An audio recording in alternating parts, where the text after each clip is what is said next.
warahmatullahi wabarakatuh. Perkenalkan, nama saya Anissa Disyanti, saya dari kelas 11 Multimedia 1. Di sini saya akan menjelaskan tentang prinsip-prinsip animasi 2 dimensi. Sebelumnya, animasi itu apa sih? Animasi adalah gambar bergerak yang berasal dari kumpulan berbagai objek yang disusun secara khusus sehingga dapat bergerak mengikuti alur yang sudah ditentukan, yaitu pada setiap hitungan waktu. Objek yang dimaksud adalah ada tumbuhan, ada hewan, ada manusia, ada tulisan teks, ada gedung, dan lain-lainnya. Prinsip dasar animasi adalah prinsip-prinsip yang digunakan oleh seorang animator untuk mengetahui dan memahami bagaimana sebuah animasi dibuat sedemikian rupa sehingga menghasilkan animasi yang menarik, dinamis, dan tidak membosankan. Prinsip dasar ini paling pas digunakan untuk film kartun. Di prinsip dasar animasi ini ada 12 prinsip yang pertama kali diperkenalkan. Prinsip dasar yang pertama ini ada squash and stretch, yaitu menekan dan melentur. Ini digunakan untuk menampilkan efek gravitasi, bobot, massa, dan fleksibilitas. Prinsip ini merupakan yang sangat populer dan paling penting di prinsip dasar animasi. Lalu yang kedua ada antisipasi. Ini digunakan untuk mengajak penonton agar penasaran dengan apa yang terjadi selanjutnya. Contohnya, ancang-ancang seseorang sebelum berlari dan meloncat.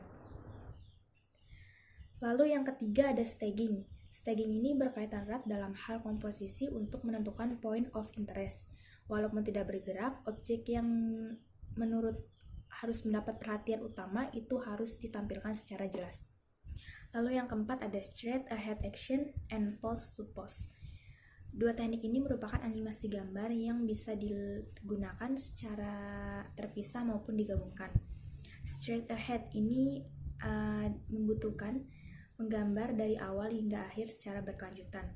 Sedangkan pose to pose ini menggambar frame awal dan akhir lalu dilanjutkan dengan frame-frame selanjutnya.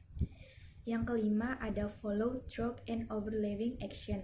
Ini digunakan untuk menunjukkan bahwa tidak semua bagian dan objek ini akan berhenti pada waktu yang sama. Yang keenam ada slow in dan slow out. Ini digunakan untuk menambahkan frame. Lalu yang ketujuh ada arch. Arch ini digunakan untuk menampilkan pergerakan yang lebih alami dan halus. Yang kedelapan ada secondary action, digunakan untuk mempertegas pergerakan yang dilakukan oleh sebuah objek. Contohnya, berjalan sambil menoleh ke kanan dan ke kiri. Yang kesembilan ada timing. Timing ini digunakan untuk mengkomunikasikan karakteristik objek bergerak. Yang ke-10 ada exaggeration.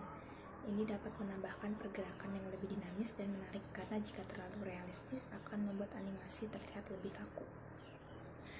Yang ke-11 ada solid drawing, ini untuk menggambarkan film atau animasi terlihat lebih jelas, mulai dari perspektif, anatomi, bobot dan volume, cahaya hingga bayangan. Yang ke-12 ada apel. Apel ini dibangun melalui pergerakan yang unik untuk objek dan karakter sehingga memiliki personality yang khas, sehingga dapat membantu menyajikan cerita yang ingin disampaikan melalui animasi. Terima kasih. Wassalamualaikum warahmatullahi wabarakatuh.